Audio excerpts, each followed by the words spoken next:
Samajwadi party जैसे विपक्षी दल कोटा के भीतर धर्म आधारित आरक्षण की असंवैधानिक मांग उठाकर प्रक्रिया को टालने की कोशिश कर रहे हैं, जो तुष्टिकर और ध्यान भटकाने का एक तकनीकी बहाना मात्र है।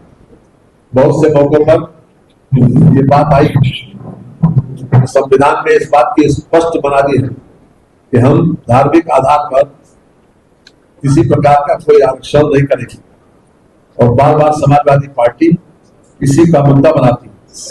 ये कहते तो संविधान के अनुकूल चलने वाली बात है और करते उसका विरोध। भारतीय जनता पार्टी महिला सशक्तिकरण और लोकतंत्र को मजबूत करने के लिए प्रतिबद्ध है और महिला को उनका अधिकार दिलाने हेतु महिला विरोधी ताकतों के खिलाफ दृढ़ता से लड़ाई लड़ेगी। 2 दिनों में केवल एक विधेयक ही सदन में नहीं गिरा, बल्कि कांग्रेस, समाजवादी पार्टी, टीएमसी और डीएमके देश की आधी आबादी की नजरों में हमेशा के लिए गिर गए।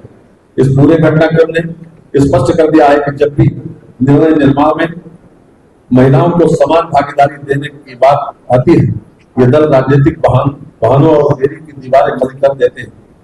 प्रधानमंत्री श्री नरेंद्र मोदी जी ने इस बिल के लिए सभी सांसदों से समर्थन देने को भी कहा था कि जब सभी दल एक साथ आते हैं तो ऐसे मुद्दे राजनीतिक नहीं रह जाते और देश का लाभ होता है।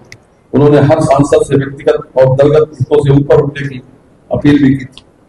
प्रधानमंत्री श्री मोदी जी ने चेतावनी दी कि देश की महिलाएं अब मूक दर्शक नहीं है, वे सक्रिय भागीदार हैं और चुनावी परिणामों को सीधे प्रभावित करने में क्षमता रखती है।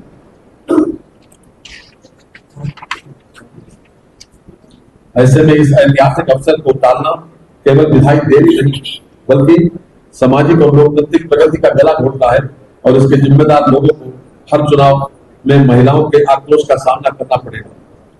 विशेष रूप से परिसीमन एक संवैधानिक दायित्व है, क्योंकि बात आई बार बार कि हम परिसीमन का विरोध कर रहे हैं, लेकिन परिसीमन का विरोध अंततोगत्वा आरक्षण में देरी, क्योंकि वर्तमान में हमारी लोकसभा में जो हमारी संख्या है महिलाओं की वो 74 है, और अगर ये बिल पास हो जाता, 2029 में चुनाव में शामिल हो जाता, तो निश्चित रूप से 272 महिलाएं लोकसभा में पहुंच सकती हैं इस बिल को पास होने के बाद।